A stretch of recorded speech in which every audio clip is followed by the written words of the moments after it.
Hey y'all, welcome back to the garage, welcome back to the channel. Now, this is a video I've wanted to make for a pretty good long time and for a couple of reasons. One is, I started this channel kind of based around Corvettes to begin with. I've been a Corvette owner. I've owned a lot of Corvettes for a long time. I'm not a purist when it comes to Corvettes unless it's something extremely rare. And if you've tuned into the channel for a pretty long period of time, you'll know that at one point in my life, I lived in Japan. And it was in the early 90s and I got exposed to the beginnings of the JDM market as we know it now. With mention, I had a Skyline when I lived in Japan. It was an old Skyline, but nevertheless, I had a Skyline.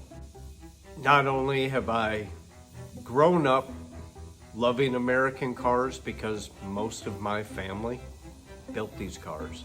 Most of my family worked for General Motors at one point in time. There's some really talented people in my family when it comes to automotive type stuff. So I grew up with the automotive, and the pinnacle was always the Corvette.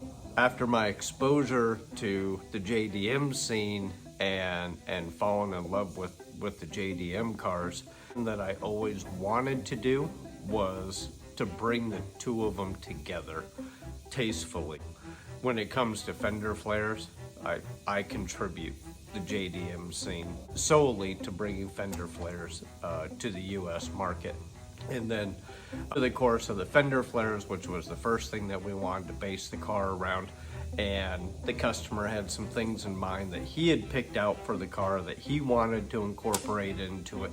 And between the two of us, well, this is what we came up with, and I'm just gonna shut up and show you the car now.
The nicest pieces I thought was probably the front splitter.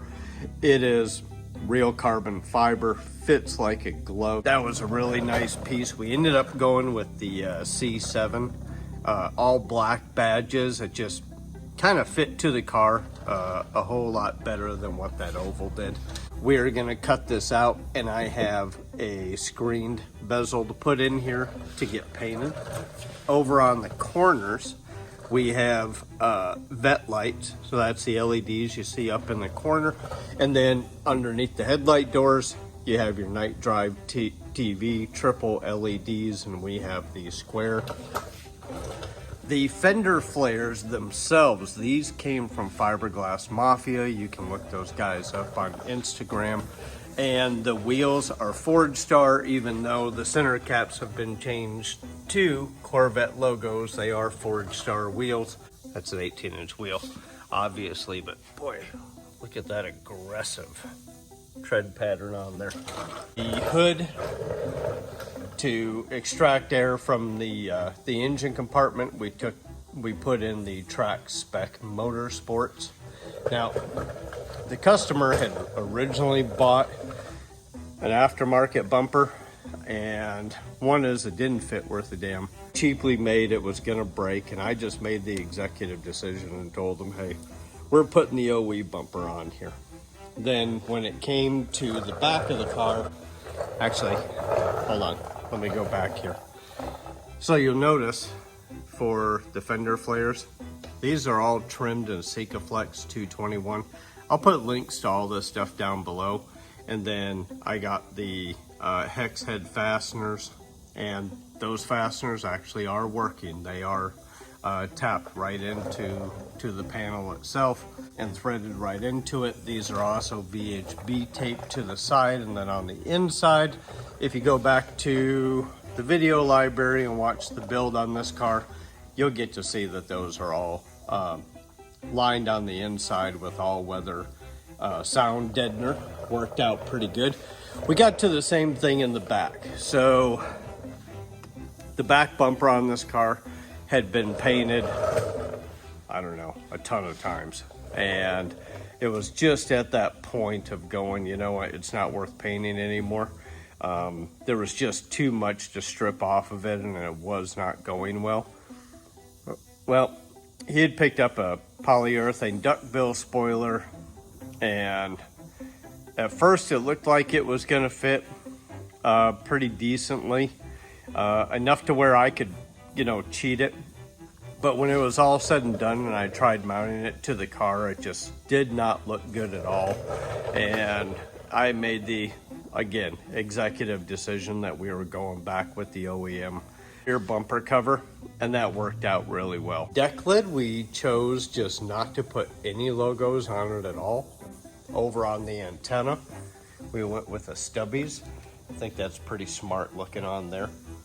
Probably one of the things that the people were most attracted to on this car is the brake conversion.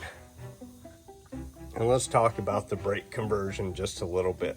So what you see in there is an ATS-V Cadillac 4-pot brake caliper, and that is a C5 Z06 front rotor. Now you have to do a little bit of shaving and what have you, and there's another video that you can tune into as to how to do that setup. But that was a pretty trick way to go on this car. It certainly brakes a heck of a lot better than what it did with the 2 pistons.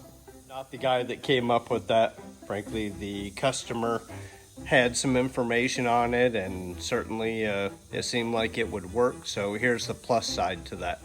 The plus side is it's about half the cost of going with the C5 Z06 conversion, and you can stay with an 18-inch wheel. If you go to the C6, I think for most wheels you probably need a 19.